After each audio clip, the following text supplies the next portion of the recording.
Good afternoon, everyone. I'm Rear Admiral John Mauger. I'm the commander of the 1st Coast Guard District here in Boston, Massachusetts. And in this case, I am the lead for the Coast Guard search and rescue operations for the overdue submersible out near the wreck of the Titanic. Yesterday afternoon, we were notified by the operator of the submersible vessel that it was overdue, and it had 5 persons on board the submersible.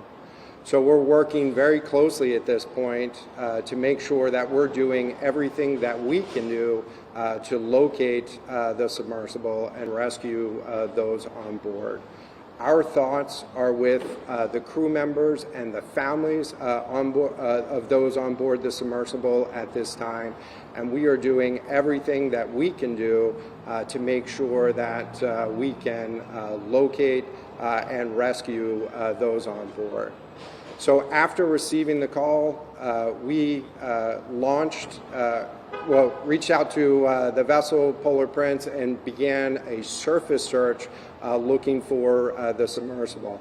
At the same time, we launched a C-130 aircraft to conduct an aerial search, both visual and radar, of the scene. We've subsequently coordinated with the Canadian Coast Guard and Canadian Armed Forces to deploy additional assets to the scene.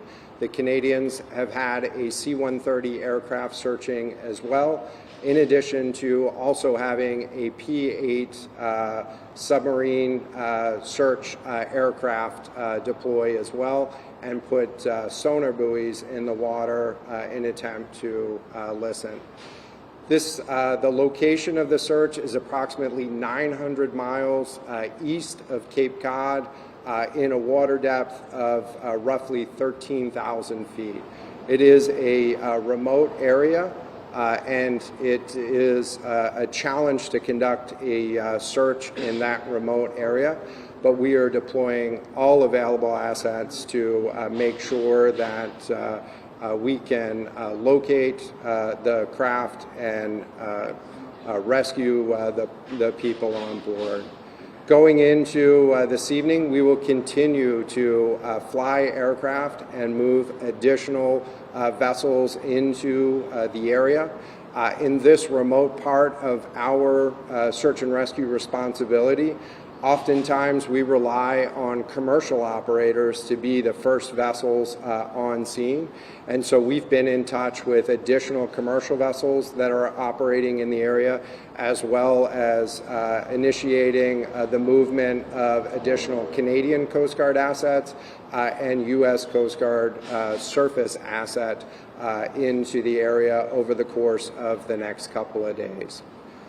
Adding to the complexity of this case is the fact that this was a submersible vessel, and so we need to make sure that we're looking both on the surface for the vessel if it had surfaced back to the water, but had somehow lost communications with the vessel, and that's what the aircraft and the surface search vessel is allowing us to do right now. But we're also having to search in the water column, and we're doing that right now with the use of sonar buoys and sonar on the ship that's out there to listen for any sounds that we can detect in the water column. Over the course of the next couple of days, we anticipate adding additional capability to conduct additional search in the water as those commercial assets arrive on scene.